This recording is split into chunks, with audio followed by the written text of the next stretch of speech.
Thank you, Alec. Distinguished guest, just to put things in a little bit of perspective, Alec's reference to your most infamous resident here in Hermanus. Shortly thereafter, I had to address a meeting at my old school, Power Boys High, and I could sense that people were feeling very sorry for me. And I said, look, I want to tell you a story about the Northwest Cape where I come from. A very wealthy farmer moved from the Boland, bought a farm there, and the bank manager noticed that he didn't have a bank account. So he went to him to ask him to open a bank account. And he said to the bank manager, the old farmer, he said, no, sir, I want to point out to you that we van der Merwes, we don't want anybody to know anything about our financial affairs, only the family.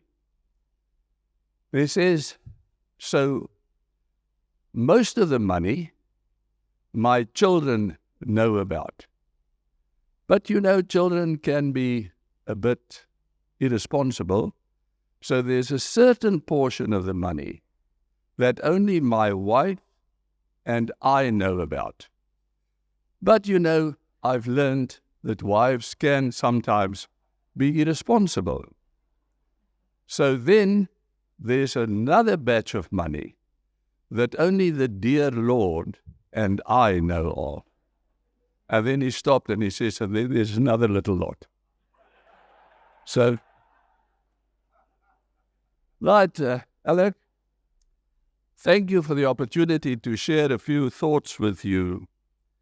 I do not intend to make a long speech. In any event, I only have 20 minutes. But for two reasons, not a long speech, I hope. The first reason is that we're entering an election and we will all be inundated with endless speeches.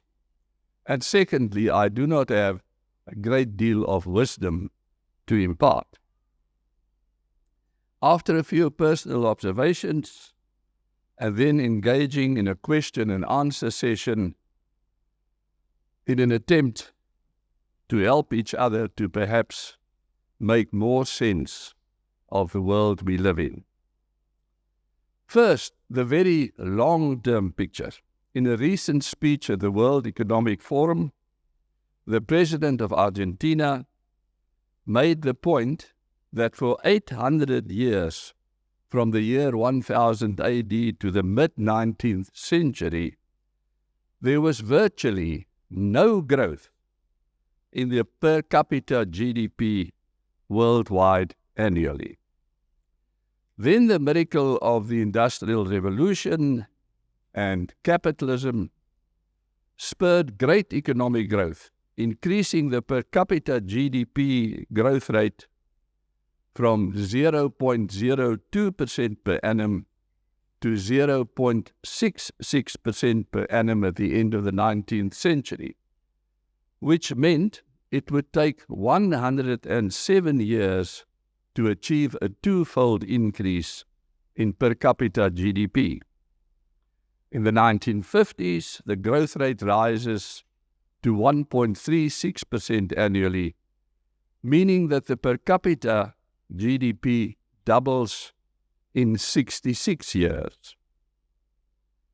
In the period, if we consider the period from 2000 to the present, we see that we can now double our per capita GDP in only 23 years.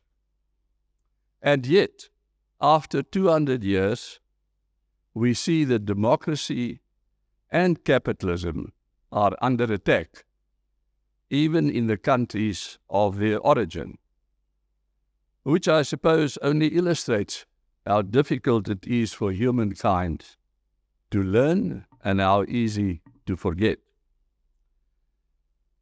At the beginning of the 19th century, about 70% of the world's GDP was produced in the East. For the next 200 years, the West rose to a similar dominant position. In his book, The West and the Rest, Neil Ferguson points out how this pendulum is swinging back.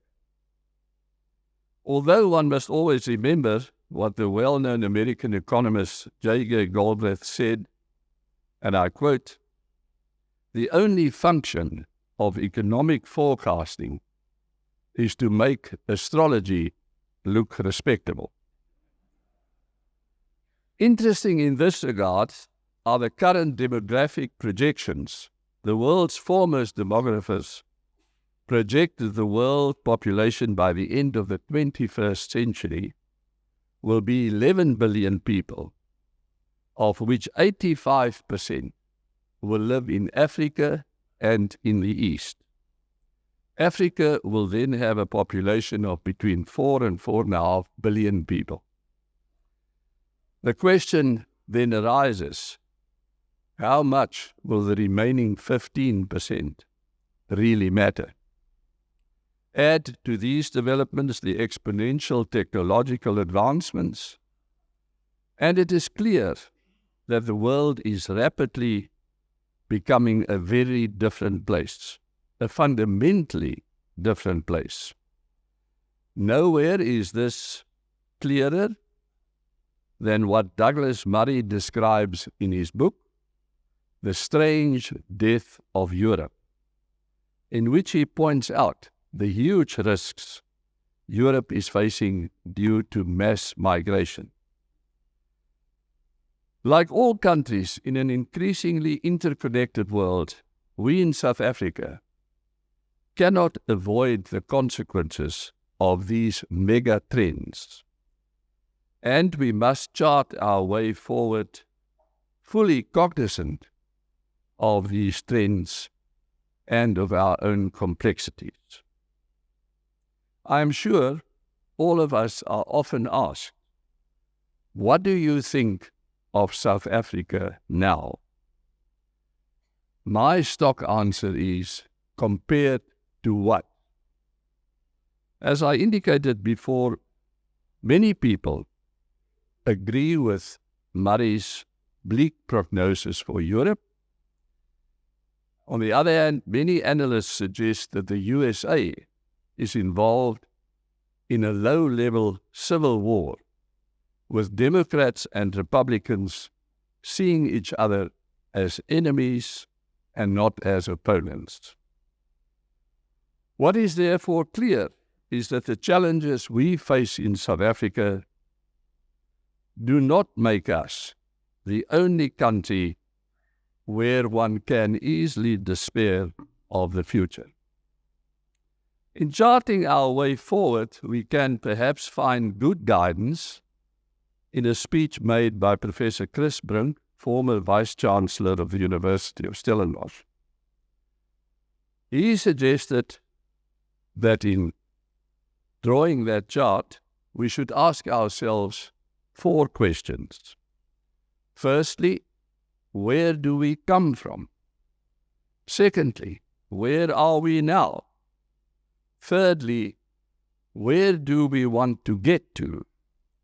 And fourthly, how do we get there?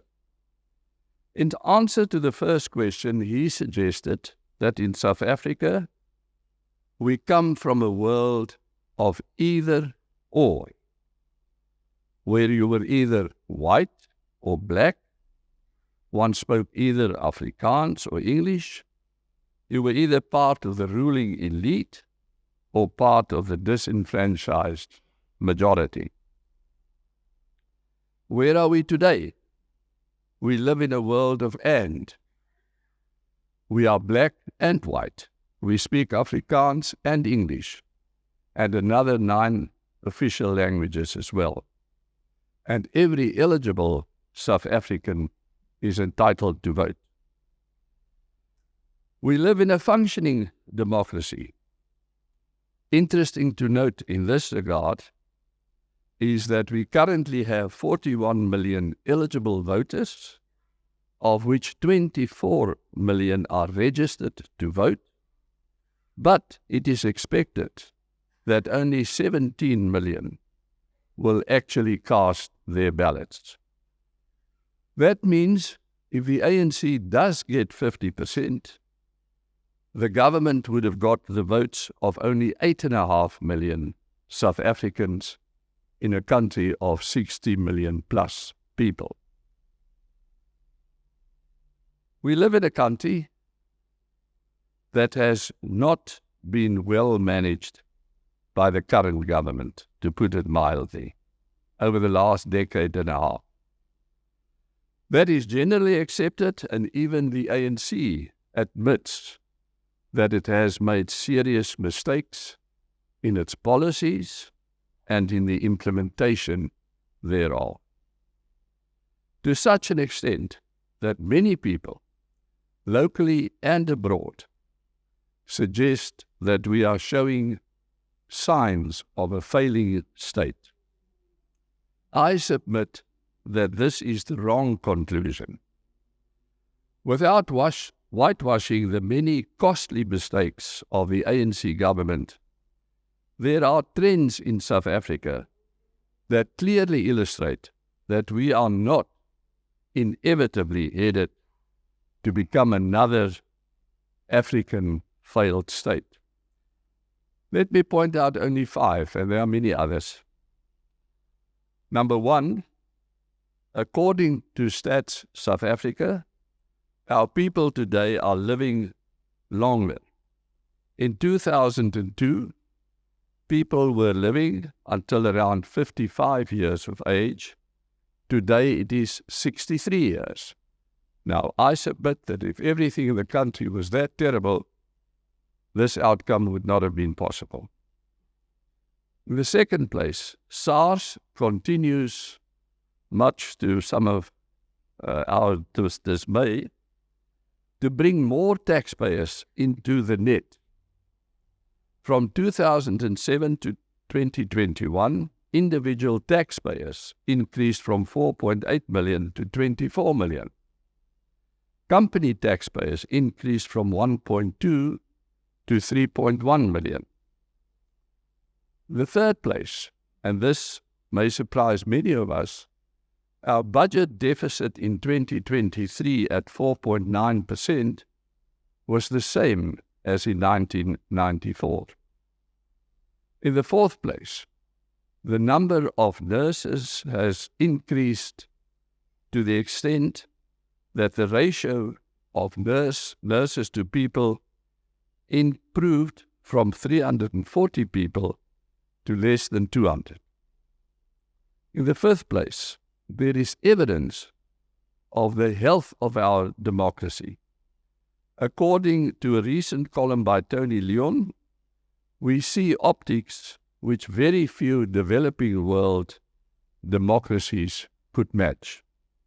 He cites as an example the fact that the DA recently gathered 15,000 supporters right in front of the seat of state authority, the Union Buildings in Pretoria.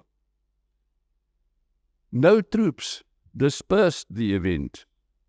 No ANC supporters disrupted the rally, where anti-ANC rhetoric was mandatory, and the DA received, courtesy of SABC TV, 3 hours of rolling coverage of the DA's manifesto launch. These are good signs. The sadness, however, is, of course, that as a country we could do so much better. Shortly after this event, there was a constitutional court order mandating the ANC to hand over to the DA all its records on cadre deployment. So whatever else might ail the judiciary, state deference is not one of its ills. In answer to the third question, where do we want to be? In one word, we want to be a rainbow nation where all our people can live in harmony, peace, and prosperity, and thereby amending General Smuts' description of South Africa as a country where things are never as good as they should be, but never as bad as they could be. Finally, how do we get there? Firstly, I submit that we accept that we are all Africans, no matter the color of our skin. We love our land, and the majority of our people are in tune with its unique rhythms. Therefore, we should see each other as political opponents and not as enemies. If I might digress to a local issue for the moment, Alec, those of you who live in Hermanus will be aware that there's a big battle raging because of a footpath. And I got permission from one of the protagonists, Rob Herschel, last night, that after thought, discussion, debate, he has decided to drop his participation in the threatened injunction or indictment.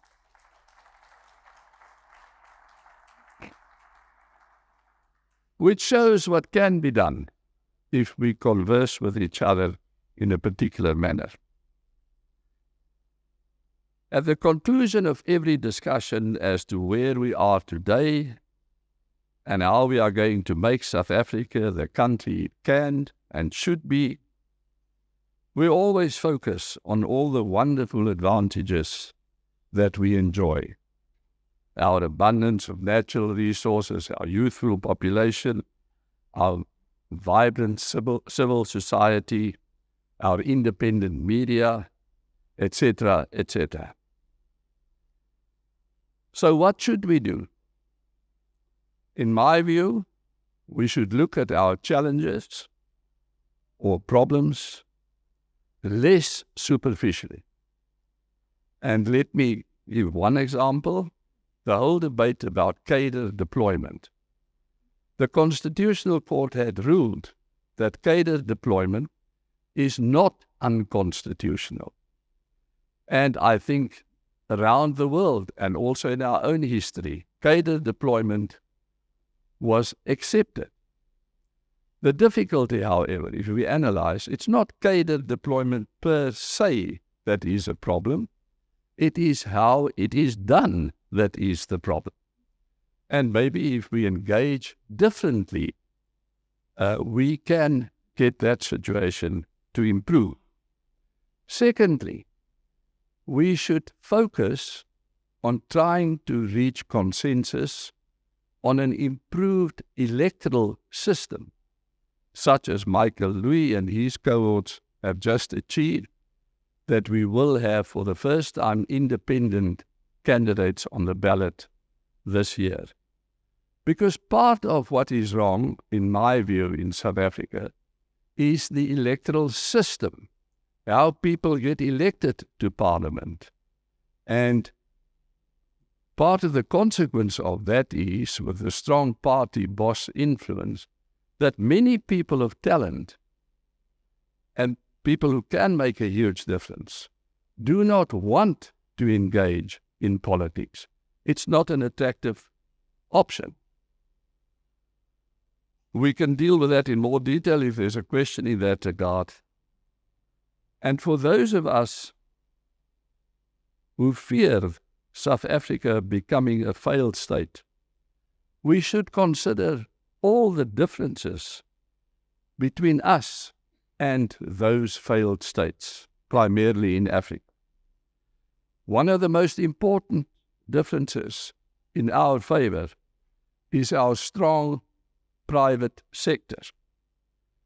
We all know that the private sector, not only here but all over the world, can do things that the government simply cannot do. There are now hopeful signs that the government is beginning to accept that the private sector can help tremendously to solve some of our most pressing problems. Finally, we should accept that the majority of South Africans are good people and that our communities can be involved in creating solutions. And here I want to mention but one example. The Free Market Foundation had calculated that in South Africa there are between 7 and 11 million households where people own the structure in which they live, but they do not own the land. They started an initiative where private donors arranged for title deeds to be issued and handed to some of these people. Regrettably, after 10 years, I was told recently that only 10,000 of these title deeds had been handed over. And at the really negligible cost of, when it started, of 2,000 rand per title deed. Now, I always shock people when I say that in one respect, I fully agree with Julius Malema when he says that what people do not understand is that black people also want to be owners. Now here is a simple method at relatively modest cost where we can make owners of 7 to 11 million additional South Africans. What a change that will make to our country. If one takes into account the voting percentage, which I mentioned, there are clearly enough South Africans who can be inspired and who will be prepared to fight to make South Africa the country we all want. So as these radicals constitute the worst nightmare for those of us who are well-meaning, it is my view that if that message gets through, we will be their worst nightmare. Thank you very much.